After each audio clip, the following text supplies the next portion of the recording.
దేవుని ఘనమైన నామమునకు స్తోత్రములు.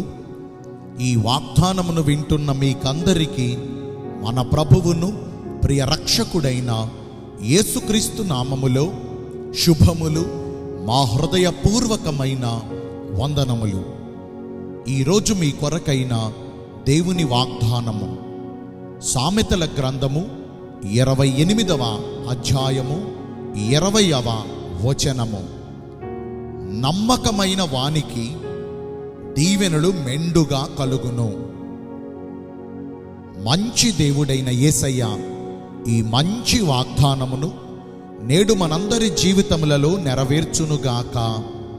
ఆమేన్. మన దేవుడు నమ్మదగినవాడు.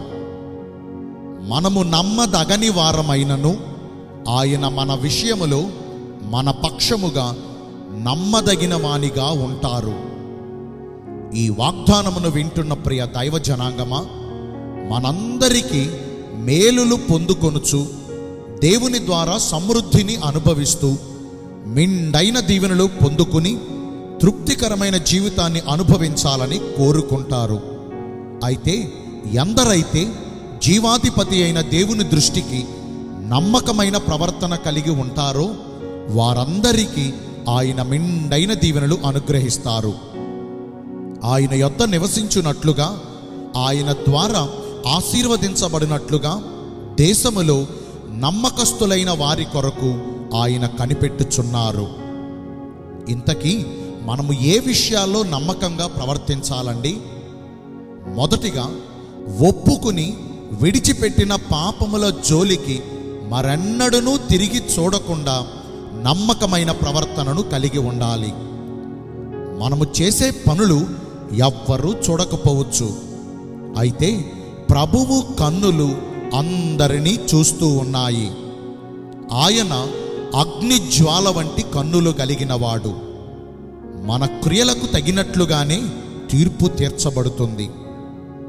బెతెస్దా కోనేటి వద్ద యేసు ద్వారా స్వస్థపరచబడిన 38 సంవత్సరముల పక్షవాయువుతో బాధపడుచున్న రోగిని దేవాలయములో యేసు చూచినప్పుడు, ఇదిగో స్వస్థత పొందితివి, మరెక్కువ కీడు నీకు కలుగకుండా ఇకను పాపము చేయకుము అని సెలవిచ్చారు. రెండవదిగా, ఎడతెగకుండా ప్రార్థన చేయు విషయములో నమ్మకముగా ఉండాలి. మనలో చాలామంది తమకేదైనా కష్టము వచ్చినప్పుడో లేదా వారికేదైనా అవసరం వచ్చినప్పుడో మాత్రమే ప్రార్థిస్తారు. ఎటువంటి ప్రతికూల పరిస్థితులు ఎదురైనా ప్రార్థించుట మానని దానియేలు వంటి ప్రార్థనా పరులుగా మనం ఉండాలి. ప్రార్థనే మన పరిస్థితులను మారుస్తుంది. మూడవదిగా, కృతజ్ఞతను చెల్లించి ఆయనను మహిమపరచు విషయములో దేవునికి నమ్మకముగా ఉండాలి. ఈరోజు మనము సజీవముగా ఉండి మనము అనుభవించే సమస్తము ఆయన చూపించు దయ వల్లనే కదా.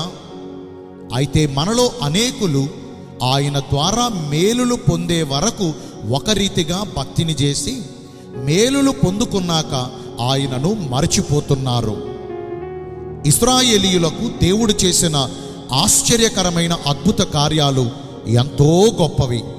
కానీ ఆయన ద్వారా మేలులు పొందిన తరువాత వారు ఆయన కార్యములన్నిటినీ వెంటనే మరిచిపోయారు. అందువల్లనే ఆ మొదటి తరము వారిలో అనేకులు వాగ్దాన భూమిని చేరలేకపోయారు. యేసునొద్దకు వచ్చిన 10 మంది కుష్ఠరోగులలో ఆయన ద్వారా అందరూ స్వస్థపరచబడితే కేవలము ఒక్కడు మాత్రమే ఆయనకు కృతజ్ఞత చెల్లించి ఆయనను మహిమపరచు విషయములో నమ్మకముగా ఉన్నాడు. మరి నేడు మనము ఏ గుంపులో ఉన్నాము? మీ అందరి కోసం నేను ప్రార్థన చేస్తాను. పరిశుద్ధుడును ప్రేమ కలిగిన మా ప్రియ పరలోకపు తండ్రివైన దేవా, మీ కృప కలిగిన ఘనమైన నామమును బట్టి నిండు మనసుతో కోట్ల కొలదిగా మీకు మా కృతజ్ఞతాస్తుతులు, స్తోత్రములు, వందనాలు చెల్లిస్తున్నామయ్యా. మీ దృష్టికి నమ్మకమైన ప్రవర్తన కలిగిన వారందరినీ మీరు మిండైన దీవెనలతో తృప్తిపరుస్తానని ఈరోజు వాగ్దానము ద్వారా సెలవిచ్చారు. మీ చిత్తానుసారముగా ప్రవర్తించి అట్టి దీవెనలతో నింపబడే కృపను నేడు మాకందరికీ దయచేయండి. ఈ రోజున ఎందరైతే పుట్టినరోజులను, వివాహ దినములను, ఇతరమైన శుభకార్యములను జరిగించుకుంటున్నారో వారందరికీ మెండైన దీవెనలు కుమ్మరించమని, మీ రాకడ కొరకు మమ్మను సిద్ధపరచమని యేసుక్రీస్తు ప్రశస్త నామమున ప్రార్థించి వేడుకొనుచున్నాను మా ప్రియ పరలోకపు తండ్రి. ఆమేన్. May God bless you all. Thank you.